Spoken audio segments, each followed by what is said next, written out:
Olá a todos, e nesse momento vamos falar um pouquinho sobre o marco legal da microgeração e mini geração distribuída, que é a Lei 14.300 de 6 de janeiro de 2022.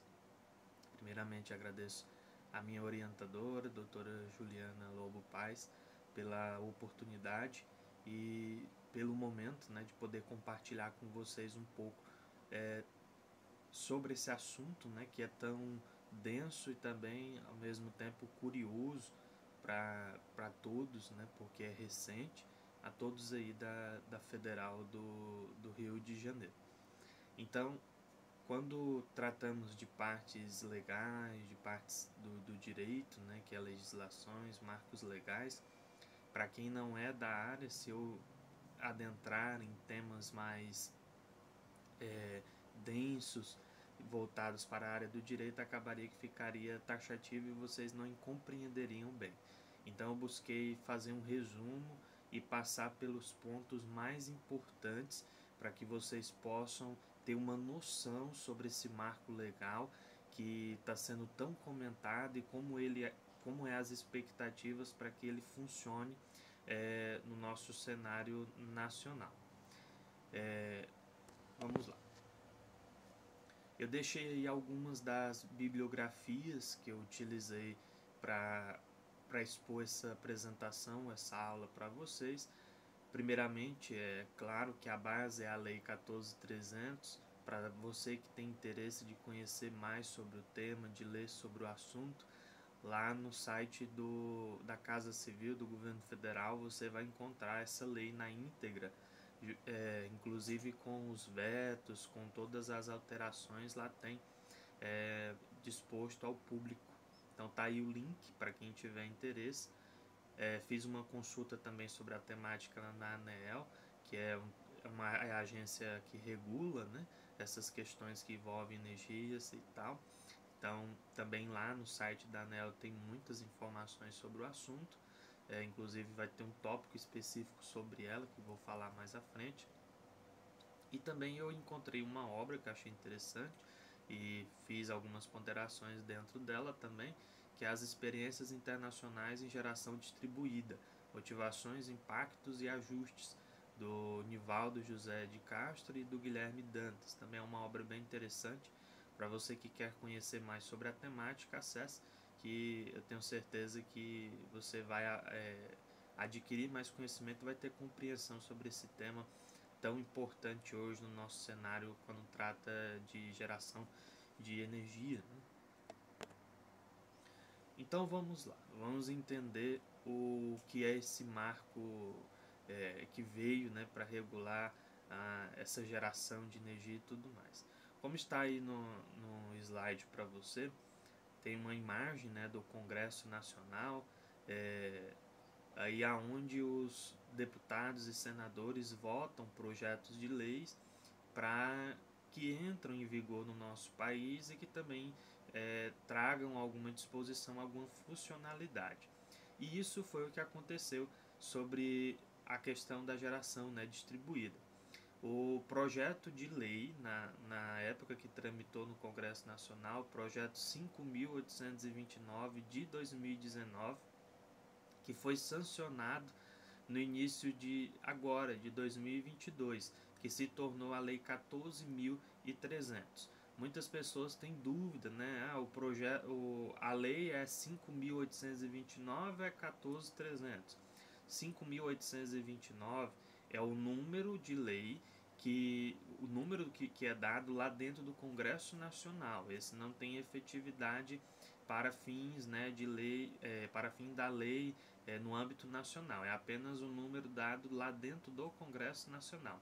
O número que é da lei, que foi promulgada lá pelo presidente da República, é a Lei 14.300, que agora é de 2022. Então, sempre quando você for procurar, não procure a 5.829, que lá é o projeto da lei. A lei mesmo é a 14.300, que instituiu o marco legal da microgeração e mini geração distribuída. A lei regulamenta as modalidades de geração do sistema, SCE, e o PRRS.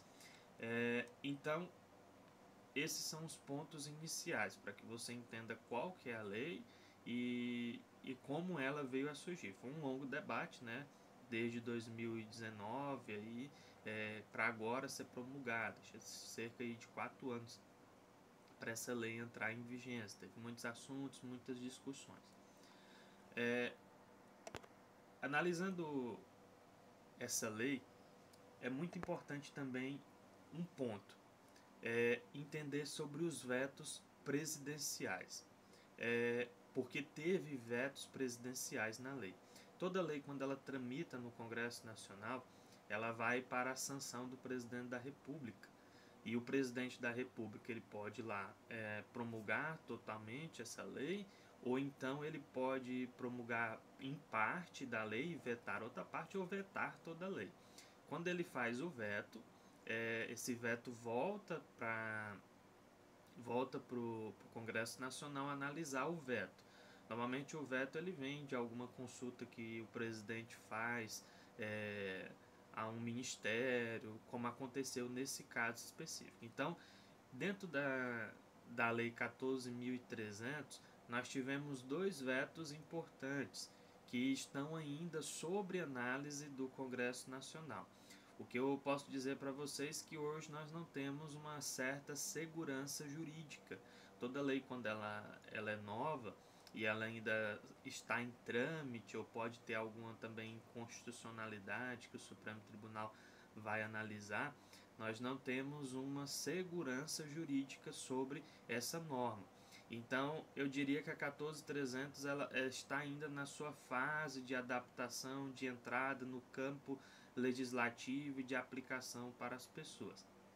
Nós não temos a segurança jurídica sobre essa lei, porque principalmente temos 2 vetos presidenciais. Esses vetos ainda não foram analisados pelo Congresso. O Congresso pode derrubar esses vetos, ou o Congresso ele pode manter os vetos e tirar essas partes que o presidente da República vetou desse projeto de lei. Dentro desses vetos, eu quero citar rapidamente para vocês entenderem o que foi vetado pelo presidente.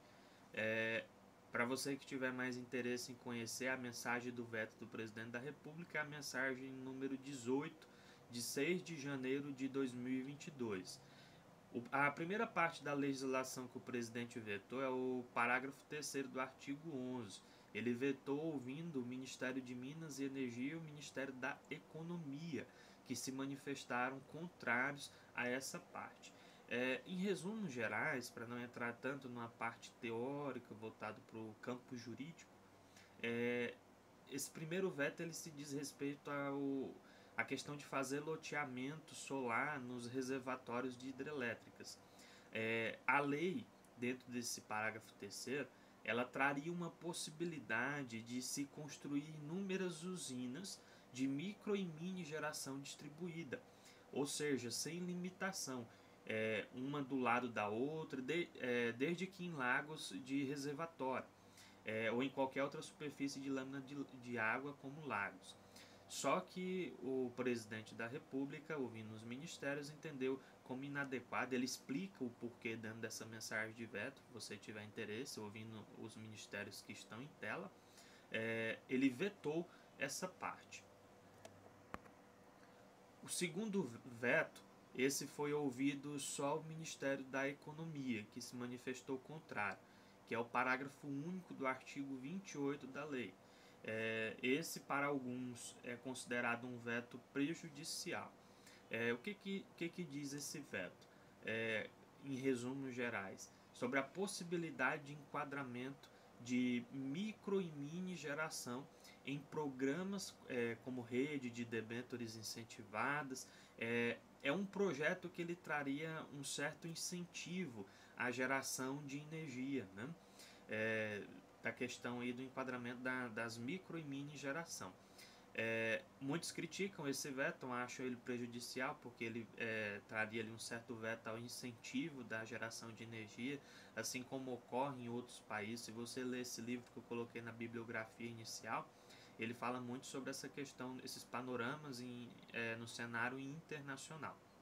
Então, esse veto é visto como prejudicial. Mas, como eu falei, não temos uma segurança jurídica ainda.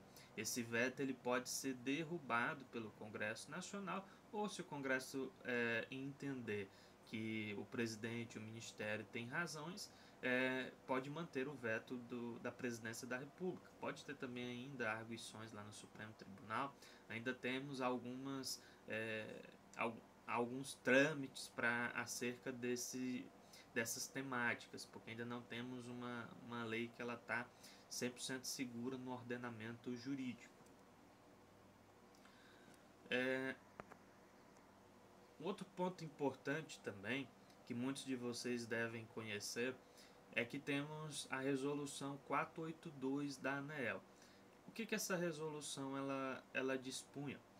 Sobre o marco regulatório que permitiu os consumidores realizar a troca de energia gerada com a rede elétrica, criando regras e sistema de compensa do consumidor energia elétrica injetada na rede. Antes da Lei 14.300, para dispor sobre o tema, era muito utilizado essa resolução da ANEEL. E aí gera uma dúvida de muitas pessoas sobre a aplicação. Será que a 14.300 revogou a resolução 482 da ANEEL? Não, ela não revogou. Não existe nenhuma disposição lá na 14.300 sobre revogação da resolução 482 da ANEEL. Só que quando olhamos para uma pirâmide de ordenamento jurídico, resolução ela nunca está acima da lei. Lá nas searas do direito temos a famosa pirâmide de Kelsen. Se você tiver interesse, depois pesquise aí pirâmide de Kelsen. Você vai ver Constituição Federal, que é o primeiro, não existe nada acima da Constituição. Temos ali muitas vezes as legislações internacionais que se balizam com as normas constitucionais. Isso já seria uma matéria de direito internacional, não vou adentrar tanto nesse aspecto. As infraconstitucionais, que é as leis federais, que no caso a 14.300 seria essas infraconstitucionais, e abaixo temos outras coisas, que inclusive é a resolução. Ou seja, a norma federal está acima da resolução. Então, o que está disposto na 14.300 e na resolução 482 está disposto de outra forma, o que vai prevalecer? Vai prevalecer o que está na 14.300. Agora, o que não se tem na 14.300 está disposto na resolução 482 poderá sim ser utilizado, porque não existe nenhuma revogação da resolução 482, salvo se a ANEEL própria fazer uma nova resolução, que é possível, vou falar daqui a pouquinho sobre essa questão. Os prazos para regulação, essa é outra dúvida. A Lei 14.300, ela traz dois prazos importantes e que nós temos que se atentar para entender sobre a lei, entender sobre o assunto. Que prazos são esses? O primeiro prazo é de 180 dias para a ANEEL regular as situações ali que ela necessita regular, que está disposto na lei. Por isso que eu falei para vocês, dentro do slide anterior, que poderá vir uma nova resolução que poderá revogar, né, essa resolução anterior a 482. Então nós temos aí um prazo de 180 dias para a ANEEL fazer regulações sobre as questões que dispõe a Lei 14.300. Um dos fatos também que nos traz que a lei não se tem uma segurança jurídica. A lei entrou em vigência agora em janeiro de 2022, então lá para julho de 2022 a ANEEL vai fazer essa regulação. Então não temos ainda essa regulação, lá para o meio do ano mais ou menos vamos ter as disposições que a ANEEL vai dispor sobre o assunto. Então é muito importante se atentar ao que virá sobre a 14.300 através da ANEEL. Outro prazo importante também é o de 180 dias que a 14.300 traz para as concessionárias adequarem seus sistemas para receber as inovações trazidas pela lei. Então as concessionárias elas também terão 180 dias para se adaptarem ao que a legislação da 14.300 trazem. Então lá para julho, mais ou menos, de 2022, também as concessionárias terão esse prazo para se adaptar. Qual conclusão que podemos tirar de tudo isso? Que toda a lei que não depende da ANEEL e de alguma ação das concessionárias, ela já pode ser aplicada. Então, ao você fazer a leitura da 14.300, se você verificar que não necessita de regulações da ANEEL e nem de alguma ação específica das concessionárias, essa parte da lei já pode sim ser aplicada. Muita atenção a essa questão dos prazos. Uma coisa que chama atenção também na Lei 14.300 é o sistema de compensação. O que vem ser, né, esses sistemas? Em linhas gerais, a compensação de valoração de crédito e a compensação de valoração de crédito na forma parcial. E a lei ela traz algumas alterações sobre o assunto. Como a lei, todos os projetos desenvolvidos a partir de 2023, que é ano que vem, vão deixar de ter uma compensação da valoração de crédito 1 por 1, porque antes era feita a valoração de crédito 1 por 1. A partir de janeiro de 2023 não será mais feita essa compensação de valoração de crédito 1 por 1 e passarão a ter a compensação parcial. A partir de janeiro de 2023 a lei dispõe que a compensação é parcial. Nos detalhes da tarifa que você vê de estado para estado, isso tem uma relação com os impostos, PIS, COFINS, que tem várias variações. Então, se você vê algumas variações que envolvem as tarifas, isso tem relações com os impostos estaduais, né, as relações de PIS e COFINS, não envolve muita questão aí da compensação. Então, os novos projetos os novos projetos aí que virão a partir de janeiro de 2023, eles passarão a remunerar ou o fio B, que remunera a distribuidora de energia, parte do fio A, que remunera as transmissoras, e os encargos de pesquisa e desenvolvimento de tarifa de fiscalização no setor elétrico. Isso é muito importante porque é aqui que vem a questão de aumentos que as pessoas tanto comentam, né?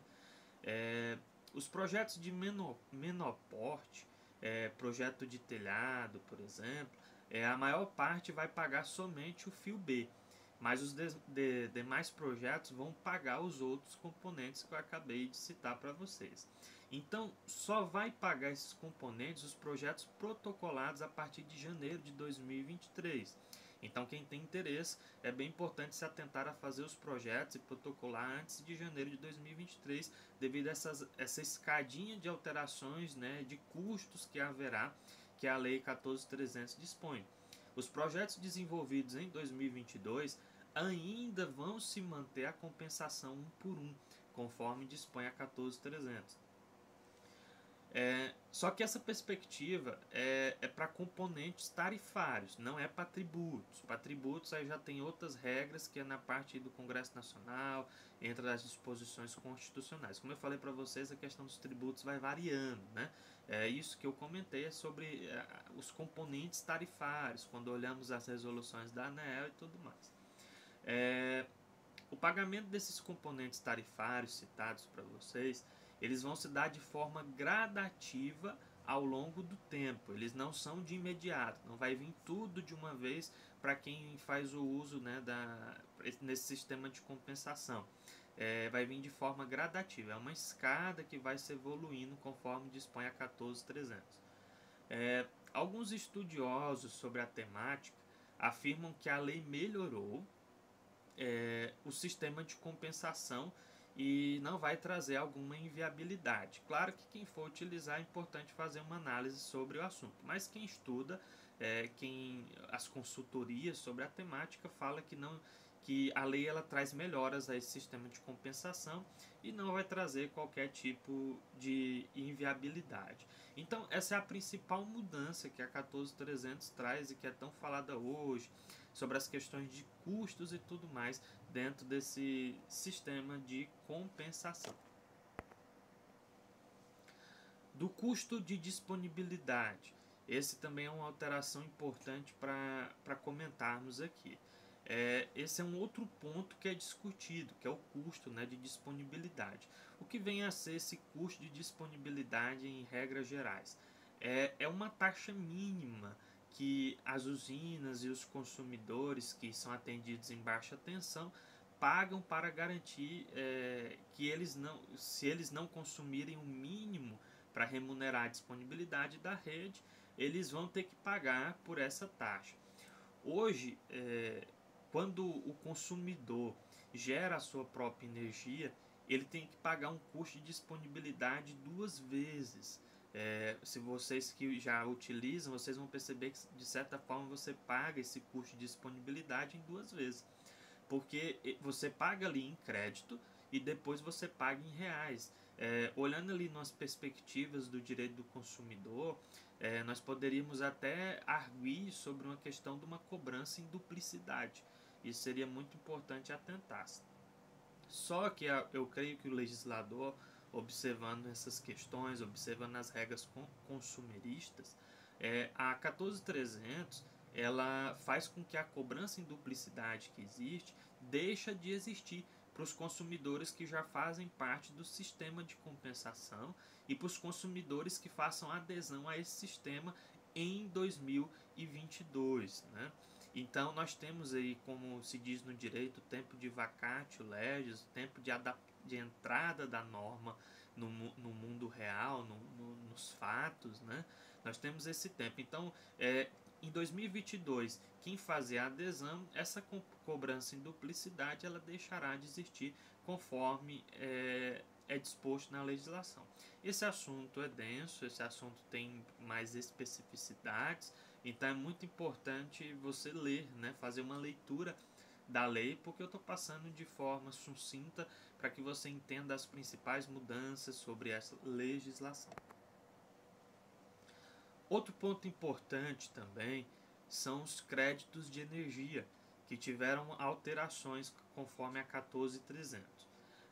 Antes da lei 14.300, só se podia distribuir de uma forma.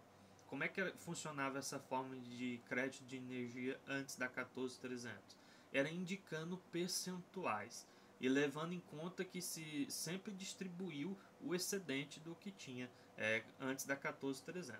Agora com a 14.300, você pode escolher 2 maneiras, indicando o percentual como antigamente era feito, ou indicando uma ordem de compensação e prioridade, falando, olha, vai ali para o fio B, tudo, se sobrar passa para o outro. Então você define uma prioridade para esse excedente. Qual que é a vantagem disso que a 14.300 traz e o que você tem de vantagem nessa nova disposição que a legislação trouxe?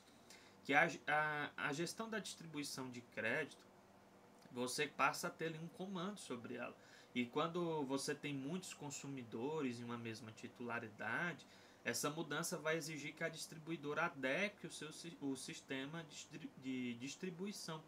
E aqui entra aqueles prazos que eu falei antes, que as concessionárias têm 180 dias para se adaptar. Esse seria um caso que teria que se esperar esse prazo de 180 dias para uma adaptação. Acerca dos créditos acumulados, antes, em caso de acumulação, só podia ser distribuído em uma hipótese, se a unidade fosse encerrada. Se os créditos tivessem acumulado, antigamente só poderia se distribuir se a unidade fosse encerrada. Com a redação da 14.300, pode-se redistribuir a critério do titular. Isso é uma inovação muito boa que a legislação traz. Outro ponto também que teve alteração é a questão da geração compartilhada. O que vem a ser essa geração compartilhada? Conforme está disposto no slide, os consumidores que buscam uma geração própria são responsáveis pela partilha de energia de micro-mini geração por um grupo de pessoas. Na geração compartilhada, se houver os créditos acumulados ali, só pode ser distribuída se for encerrada. Isso é muito importante ficar notório conforme que a 14300 dispõe. Um exemplo que é muito fácil da gente visualizar é uma cooperativa, né? Que a cooperativa faz essa geração compartilhada.